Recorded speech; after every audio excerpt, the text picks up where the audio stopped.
One of the most popular musicians to define soul music and change the landscape of global sound is Isaac Hayes. As a singer, songwriter, composer, and an actor, he became the first African-American to win an Oscar in a non-acting category. He won 4 Grammys, 1 Golden Globe, and an NAACP Image Award, not to mention his induction into the Rock and Roll Hall of Fame and the Songwriters Hall of Fame. Now, imagine all of that success and not living long enough to own the rights to your music. That didn't sit well with his son, Isaac Hayes III.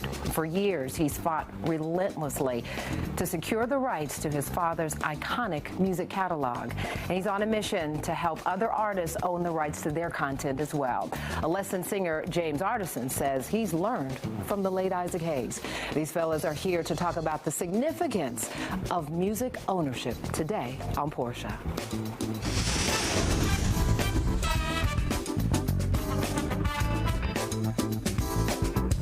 Hello and welcome to the show. Can you even imagine a day without music? For us, music is everywhere, but for artists, music is everything. And Isaac Hayes III can tell us why. He is the son of singer and songwriter and composer and actor Isaac Hayes, but Isaac Hayes III has carved out his own path as a record producer, a songwriter, an actor, an entrepreneur, and an advocate for artists. And wanting to carry on his father's legacy, Isaac III continues to fight for the rights of his father's music. Welcome to the show. It's a pleasure to have you here. Thank you for having me. And this is a long journey for you. We have watched you for years go through this process. Yeah. How did this start for you? I learned about copyright termination from a friend of mine who was actually going to help us do it, which means basically when an artist writes a song, there's a period of time that it belongs to a publisher, and then that time expires. And so for my father, that was 56 years for a lot of his music. And so songs he wrote in 1963 started to come back around 2017, 18, 19, and so on and so forth. And so I wanted to terminate those rights because he never got a chance to actually have ownership of his music. And so that's millions of dollars. Absolutely. Did he talk about that? Was there ever conversations between the two of you about how frustrating that was? He was deeply pained by that because he lost the rights to his music a year before I was born. And in the era of sampling, which came along in the late 80s, you know, that made $60-70 million that he never saw, our family never saw. Right, and so, clearly just has to be one of the most sampled artists of all time. Absolutely. And then between commercials and everything, is in every commercial space we hear your father's creations. Absolutely. And it was important for me to make sure that I got those rights back because I have a large family, you know, brothers and sisters, and I run and manage my father's estate. And so I thought it was important that we reclaim that for our father's legacy and get all those copyrights back. And I understand, I mean, there's some legal issues pending, so we don't want to get too deep in the weeds here and jeopardize anything. But legally speaking, did you have any idea how long of a journey this was going to be? Did you ever go into this thinking, I didn't think it would be this protracted? No, because honestly, there's not anything really to be concerned about. It's just a term. You have to file these notices with the Copyright Office in enough time to then reclaim the copyright. And so we're in the process of, we've captured everything from 1963 to 1969, and we just filed notices from everything from 70 to 77, which is another chunk. So you literally have to do this in chunks and periods of time. And then after that, all the rap songs that have sampled him over the years, it's over 1,700 records. We're going to terminate the publishing on those records too. Is it 1,700? Yeah. Wow. Yeah. So the lessons you have learned, you have now turned into part of your own work and your mission. Tell me about Fanbase. So Fanbase is a free-to-download, free-to-use social media platform that I built specifically for Black culture to finally have infrastructure that we own in social media. I think social media does not function, and a lot of things in this country do not function without the contribution, talent, innovation of Black black culture.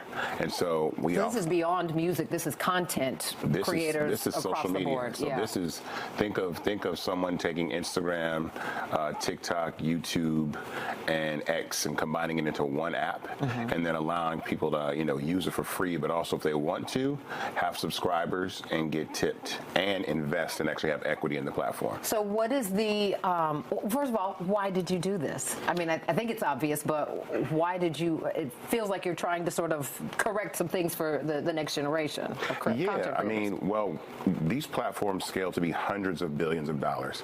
Meta has a market cap of $1.9 trillion, and I think the only way for black people to effectively escape the wealth gap is we have to start investing in tech companies that leverage black culture to hundreds of billions of dollars. Because so many are making money off of black culture as well. 1,000%. I want to just circle back, though, to the artist component of this for musicians. Your advice to artists who are starting out and these independent artists. Sometimes you say that's not always the worst scenario to be under, right? Well, I say this as someone that has been recently critical of black media.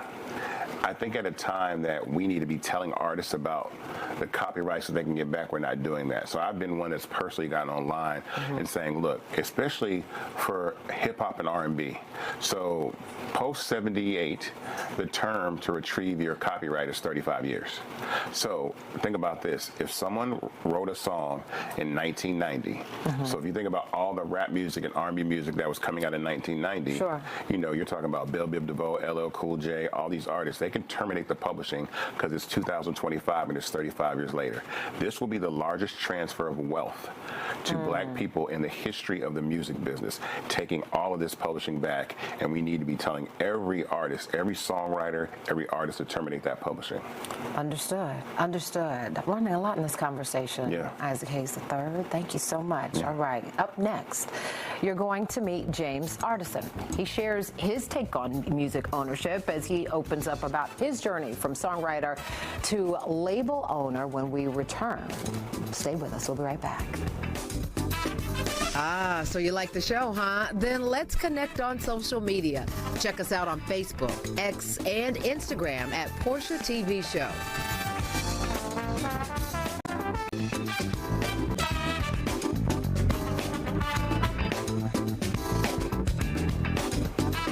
I thank you for coming back to the conversation. We're talking about why music ownership matters to the artists creating these tunes. You've heard from artist, advocate, and music producer Isaac Hayes III. He's going to be back in just a bit. But joining the conversation now is James Artissen. He's a singer, a songwriter, music producer, and get this, owns his own record label. He's worked with artists like Justin Bieber, Meek Mill, Future, Robin Thicke, Bobby Brown. The list just goes on and on. Welcome to the show. Thank you. Nice to have you here. When we were talking before the show, you said one of the lessons you learned about music ownership came from just the lessons from Isaac Hayes. Oh yeah, I've known about Isaac Hayes for a long time. Grew up on his music. It's just huge inspiration because I've grown up with music all my life, music in the house, all different genres and styles. So I always tell people it's like the inevitable for me to get into music because it was always there. Yes, indeed. And I always was a sponge of trying to learn from people that always say they're better than me. So yeah, so you heard the stories and that sort of influenced how you moved in the industry. But something else that moved you into the music industry, meeting Michael Jackson at the age of 11. Oh yeah. Tell me about that, because he said something, he planted a seed that really he planted the seed sprouted. For sure. So in a nutshell, I met him at Webster Hall in New York. 11 years old, young kid, already a huge Michael fanatic. Of course. And I got tricked because my father tricked me thinking we were going to just hang out in New York City, and it turned out to be a Michael Jackson event. I'm seeing all these impersonators and buses and all over the place. Right. We get inside, and it turns out he was accepting an award that night. And we bogarted our way backstage, and we met him Love in a the good green dad room. who loves to bogart. I love it. Right. And we had a quick 5-minute conversation. You're thinking like probably 5-minute conversation with Michael Jackson at 11 years old. Yeah, that's huge. What did he say? Well, in a nutshell, he kind of ended it saying, you're going to be big in music. You're going to do something great in music. He didn't even know me. He didn't even know I did music. But that was the seed. And that was something special to me, and I always thought about that. And you went on to obviously write and produce a lot of music. The lessons that in ownership that you tried to carry into these spaces, right? I mean, you've got the awards, you've got the success. What were the biggest lessons that you took into this industry? I think it's just taking your time, being consistent, learning, being a student of the game, and also learning that it's steps to the process, you know, because sometimes people try to skip steps to get to the next level, but for me, I've never been that person. And the business side of this is so critically important to understand, or to have a good lawyer to understand, right? Yeah. I want to talk about, here's you with Quincy Jones and just looking at some of the other folks you've worked with, but the ownership part, that was big for you. I mean, you started a record label for a reason. Yes, yes. Explain. Well, I always saw myself as being a mogul. Even as a young kid, I always wanted to be a mogul and someone that just owns what I wanted to do and what I wanted to be, right? And that's what my record label, Humble Sound Records, represents. You know, we all have, I believe, humility in ourselves, but you have to, you know, take the steps to bring that out and bring out your greatness, and that's what it's about. So Humble Sound Records is just for those creative people who just, you know, want to flourish that. So when an artist says to you, I want to work with you, but I want to own my music, what's that look like? What's that model look like? Well, for us, we don't even believe in owning anybody's catalog outright. You know, we give the... How common or not common is that in this industry where I feel like we see a lot of artists... It's not very common. ...trying to get their music? It's common that people are trying to get their ownership, but, but it's very uncommon that labels do not try to, you know, own your stuff. So what does that look like for your business model? I mean, I'm not trying to get all up into business, but for that to be such a big part of how a record label makes its money, how do you make that model work? And does it seem more attractive to the artists? Well, what we do is we make sure that we put you in different places, and you know, whether it's for sync licensing, whether it's for you know, any type of licensing, we use that music for different reasons. But also too, you know, we're big on distribution, we're big on, you know, collaboration, so we make our money from different, you know, avenues. But you know, we don't really pride ourselves on trying to own your catalog of music, because that's how you eat. Right. Not to say that, you know, we wouldn't make anything, but you know, our thing is we're not going to take 80% of your entire catalog. And you can relate because I believe you own your own music. Like I do, which took a long time, but we got there. Tell me what you can tell me about it. What did it take for you to get to a point where you own your own music, especially considering the artists for whom you have, you know, worked and with whom you collaborated? You know, a lot of learning, of course. You know, learning about the business side of it, but also. And shout out to, you know, my business partners, 19 Music. They're the ones that kind of helped me cultivate Humble Sound Records for me to own, you know, my whole catalog. Because before then, I was signed to other labels, you know, other entities that wanted to pigeonhole me, right? And I got out of that situation, and I was able to, you know, create my own imprint, and it's been amazing. Yeah, an amazing story as well. This conversation is going to continue. I want you to stick around. We've got more conversation. Isaac's coming back to the table, and we're going to keep talking about the business of music, because we know that's really where the money is. Oh, yeah. And understanding it, and how you can lose it if you don't, right? Oh, yeah. We'll be right back.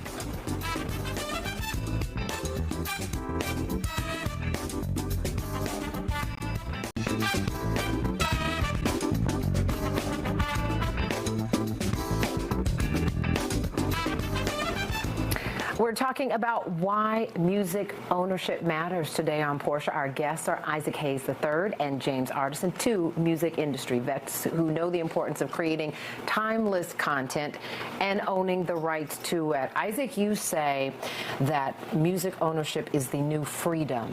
Tell me more. Well, we're in an era right now where content is king, and music makes the world go round.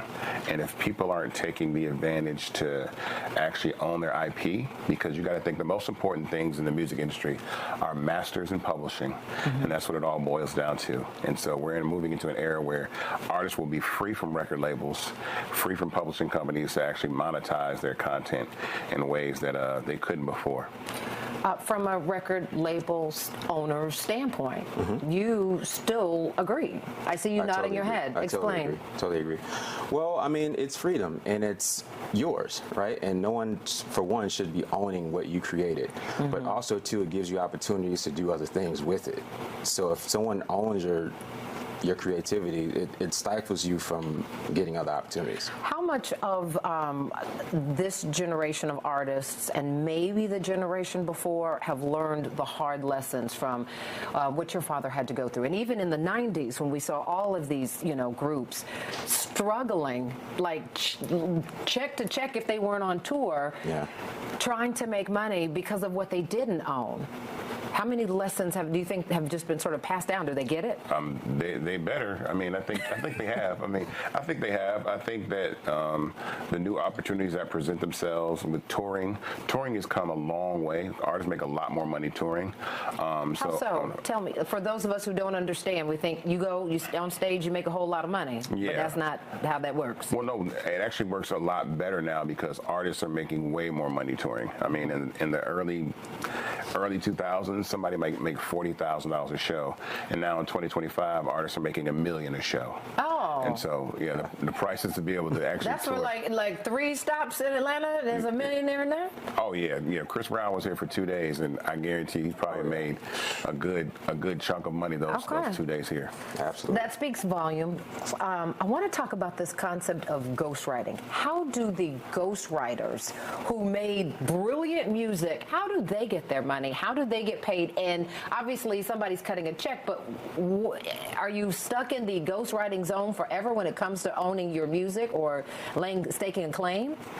Well, it's pretty much a work for hire situation. So, a ghostwriter doesn't get credit on the actual product. You just do your job, you get paid for it, and that's it. But, to me, that's... And you sign paperwork that says you agree to that for the rule. There's that eyebrow. Typically. There's that Isaac brow. Why'd that eyebrow go up? Well, I mean, you can ghostwrite and still get credit. You just might be left off of it. So, it's... Explain. So typically there are credits on a project, and you might be left off the project. Yeah. But they say internally, where it's written where you get paid, like register the song with BMI, ASCAP, the label, you get paid that way. So it's pretty much just to protect the identity of an author that might be like, okay, this person helped me write a record that I didn't know. So yeah. Correct.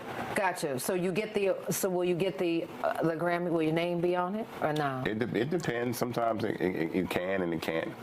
Depends. Yeah. The benefits of selling your catalog, but still owning your rights. Explain, because I've heard some artists going back and forth about that as well. I think it depends on where you're at in your career. Like if you're someone that has done all that you can and you're not that active, then it would probably be sufficient. But if you're someone that still has a lot more to do, it wouldn't be a smart investment. I feel like, and forgive me because I just don't know, but isn't your catalog part of your generational wealth that you want to pass down? That's true. So here's the thing. Companies are purchasing catalogs for large amounts of money. The reason why they do that is because that might be money that you might make over the next 20 years. So if someone hands you a check for $50 million today, you can take that money and invest it. Also, if you're an artist that's still living, you can still tour and perform. Sure. So it's really a way to just get a huge lump sum of money up front, diversify the income, spread it out, and investing in other things, and then still be able to tour. Yeah. Okay. Listen, this is like a master class in this, and I can't sing a lick. But I want to just talk briefly. You both have projects. You've got fan base. You've got new music. Yes. Tell me more. Right now, I'm working on my debut album, which is called Never Mind What They Said. Thank you. And I just signed a deal with Universal Music Group, so the album will be going through there.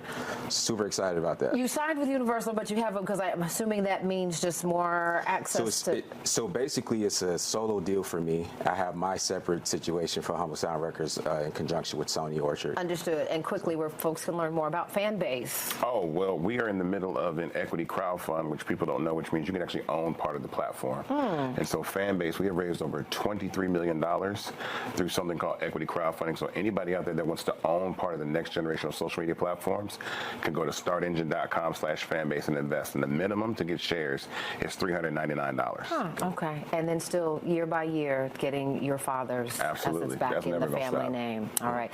Gentlemen, thank you so much. This Thank has you. been really enlightening. I've really enjoyed this conversation. Thank you. All Thank right. you. Thanks. We'll be right back.